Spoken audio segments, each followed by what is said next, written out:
Amigos da Ideia do Jogo, depois de um fim de semana onde o Vitória manteve sua boa posição no Campeonato Baiano, esse pobre Campeonato Baiano, com times realmente muito fracos, vamos voltar à questão da futura reunião da Assembleia Geral, que vai votar o esperado novo Estatuto do Vitória e, por conseguinte, com a democratização do clube.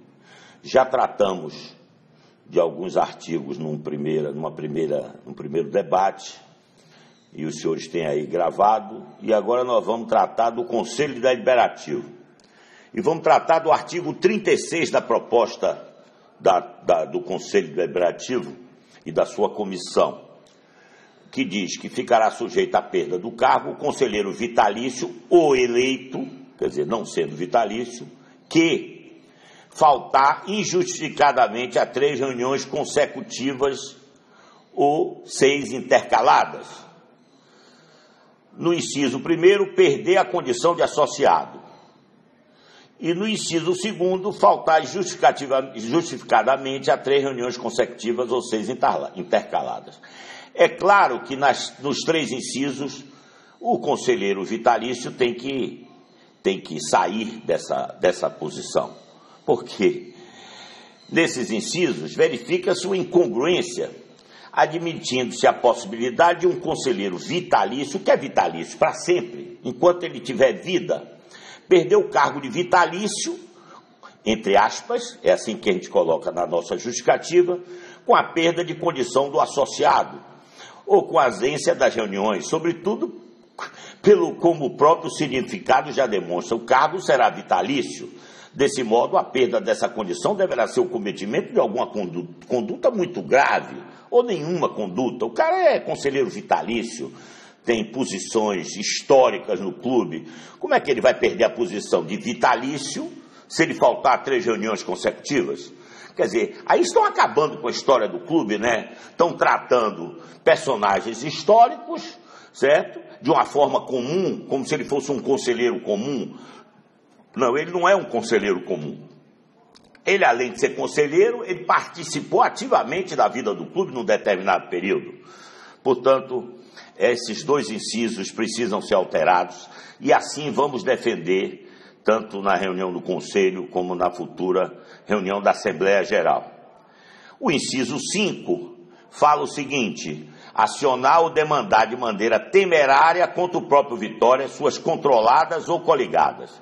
Eu preciso lembrar aos senhores que esses dois artigos que eu falei antes, e esse terceiro artigo, que é o artigo 5º, o inciso 5º do artigo 36, ele foi colocado nesse estatuto, na época, pelo senhor Carlos Falcão e seu time, só tinha um objetivo, é me atingir, me tirar da vida do clube. Será que o Vitória quer que eu continue afastado da vida do clube?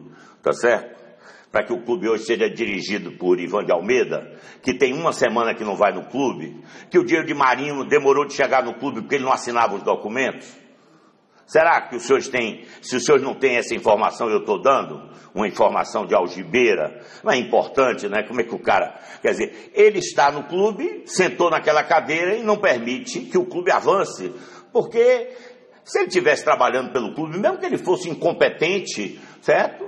Mas ele ganhou e tem o direito legítimo de seguir agora. Sem ir no clube, Ivan, sem atender celular de ninguém, sem responder e-mail de ninguém, você dirige uma instituição privada de caráter público, certo? Então é isso que querem, que eu me afaste do clube para deixar essa turma, certo, no bem bom, fazendo o que querem do Vitória? Não, isso não vão conseguir. Então essa é a minha luta, é a luta de meu grupo. Quanto ao inciso 5º, acionar ou demandar de maneira temerária contra o próprio Vitória, suas controladas ou coligadas. A disposição do referido inciso ficou muito vaga, na medida em que não existem parâmetros pré-estabelecidos para classificar uma ação ou demanda como temerária. Além disso, sabe-se que a Constituição possibilita o livre acesso à justiça para qualquer cidadão, e não é um estatuto do clube que pode ter leis que sejam inconstitucionais. Nessas condições, propomos a seguinte alteração, no inciso 5º. Após o trânsito em julgado de uma ação ou demanda contra o próprio Vitória, suas controladas ou coligadas, se considerada temerária pelo Poder Judiciário.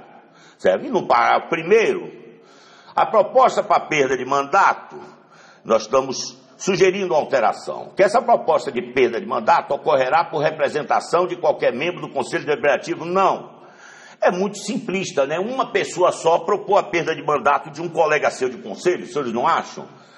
Então nós estamos sugerindo que, bem como o associado torcedor também possa, por meio de requerimento, certo? Formulado ao presidente do conselho, subscrito por, no mínimo, 1/5 dos associados a que se refere o artigo 8º.